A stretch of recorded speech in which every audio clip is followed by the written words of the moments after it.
Basically, I use the term, instead of teaching or school now, mentoring. I like the term mentoring. Mentoring, somebody's mentoring, they're helping you help yourself. I'm not giving you all the answers, but I'm guiding you how to find your answers. Then you get the reward and you feel good that you did something and you figured it out. And if you figure out, if I guide you how to find an answer to something, are you going to trust it more than if somebody just tells you the answer? Most likely. So sometimes I spoon feed you, give you a fish. Sometimes I give you a fishing pole, tell you how to bait it and where to cast the line. You can catch your own darn fish.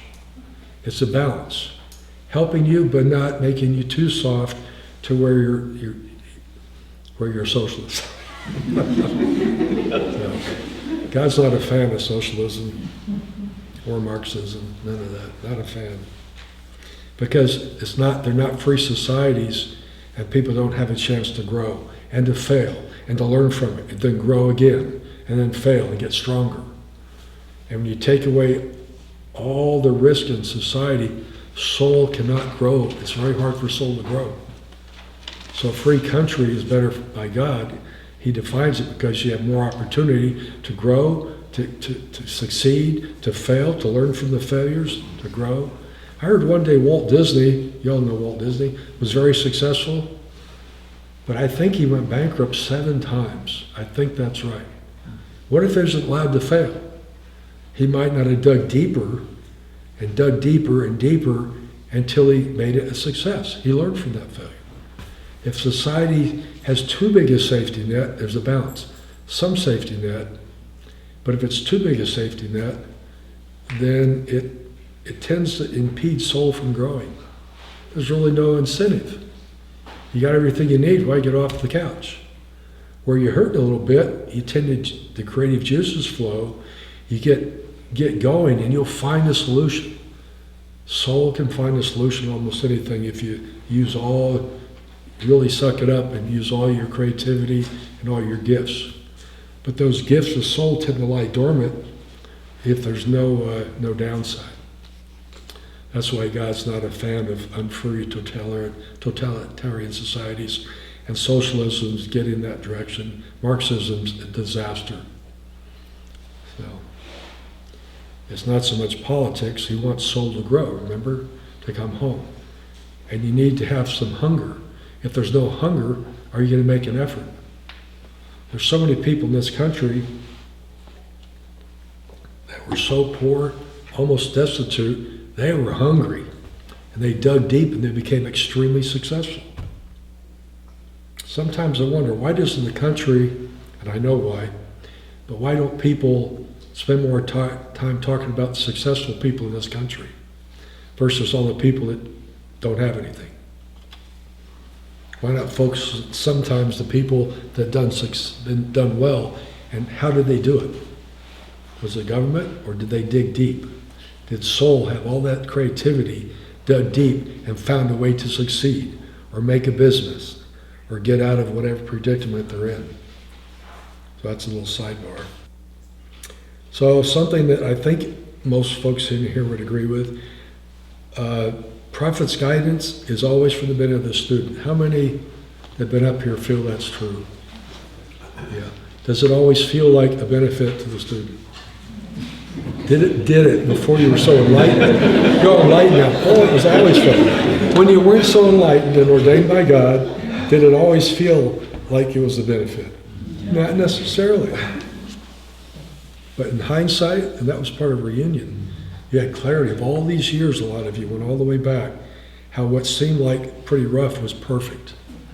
You wouldn't be where you are today if you didn't get that lesson. They become clear now in their old age. Early on, I don't think it was so clear.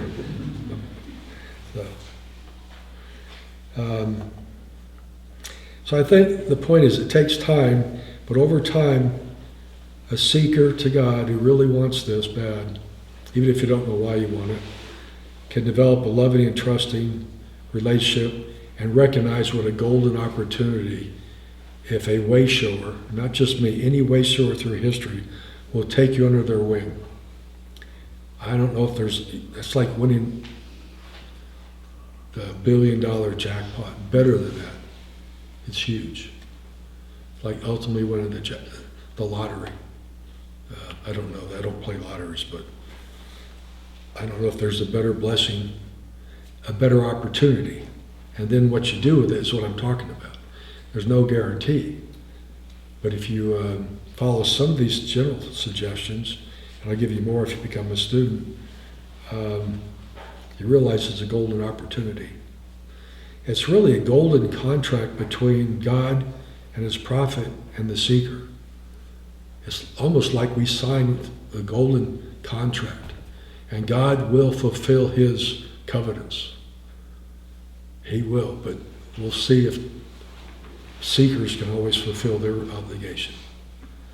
And if they don't, will there be another wayshower they'll be led to in a future life? Yeah.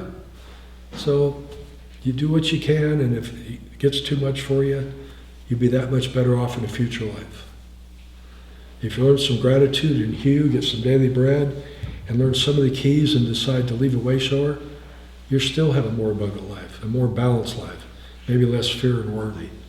Wherever you get off the show and you say, I'm going back down the valley, they'll keep some of it, but the conscience usually fades until where they wouldn't recognize a prophet walking down the street within a certain number of years, which is a gift to them, because their higher self is screaming, what the hell have they done? And their lower self is thinking that they don't need the help, that they've outgrown a prophet. They're free or without a prophet. And they seem happier. But those days will fade. So that's the get great by God's grace, so it doesn't tear them up anymore. Put them back to sleep to a future lifetime. So did I mention this is really easy?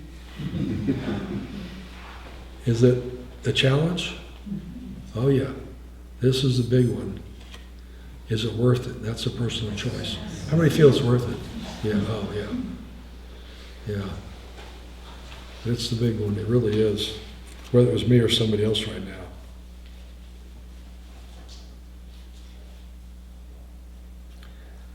So, as you develop love at whatever pace that comes, love and trust for a teacher, the mentor, the wayshower, or the teacher, the dreamer, dream master, the healer, the light giver, whatever, it builds strength.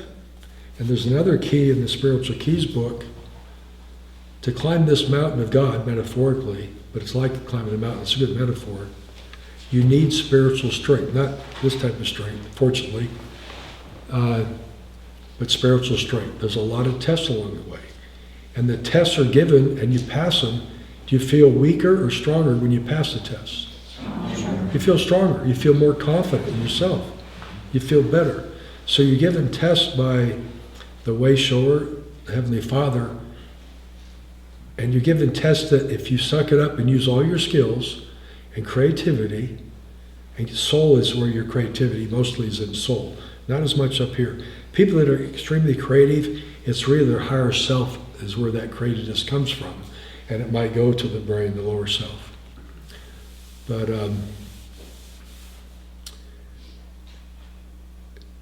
there's tests, it's a challenge, it's an everyday, take a little step forward, but I think most of you at this level in the mountain believe it's worth the effort. But you need spiritual strength.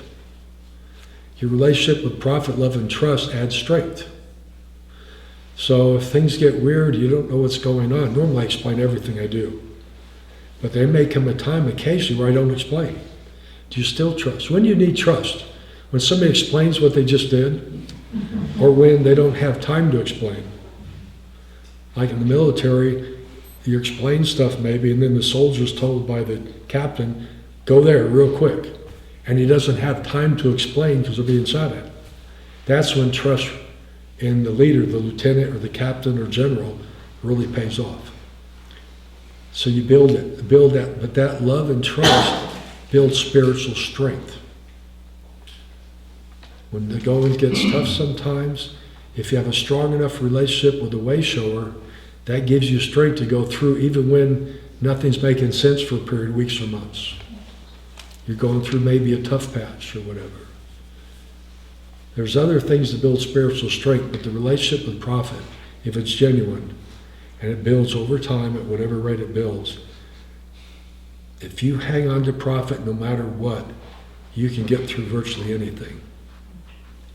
No matter what the test in life, if you turn to profit and accept some help and do your part, both of us, you get through anything. But if you don't trust profit, you go back to the way you used to be, you'll figure it out all by yourself.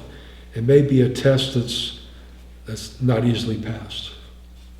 But you need strength to climb this mountain. People going up Mount Everest need a certain fortitude, I would think, internal fortitude, but they need physical conditioning to walk up that mountain in the snow with all their equipment. We don't need the physical so much, but we need that spiritual strength, and that's another key you might want to review. And I think the best way to get strength is that close relationship with the Wayshower. That again takes time to build. Often some of the big tests, which a few of you have had this year, are after many years when you're so solid with a Wayshower that you're going to get through anything. The same test for some of you we talked about earlier this year, if some of you got hit with those tests years ago, before our relationship was as strong as it is, I don't think you get through it. But you wouldn't be given a test by the Heavenly Father because He wants you to succeed and build confidence and know how to dig deep and use your creativeness and listen to the guidance to get you out of the jam. Now, do you ever hear of the liar or the thief that comes in the night, the negative side? He gives you tests if you get out from under the wing. Does he want you to pass and feel stronger, or does he want you to mess it up so it demoralizes and weakens you? The latter. So when you get a test from the divine, it should strengthen you. So you need spiritual strength. And the tests come when you're ready for them. And you come out stronger and more confident. And use the tools you've been given under real world circumstance. Then you know their validity, other than just textbook. But when the thief comes to give you a test, he wants you to fail to mess you up here, to weaken you. So that kind of validates when you pass these tests and the profit, your relationship is number one. If you hang on to profit no matter what, you can get through tests of the divine and make you stronger, where the negative side wants to make you weaker. Maybe that helps show you that your relationship with profit is a key to spiritual strength.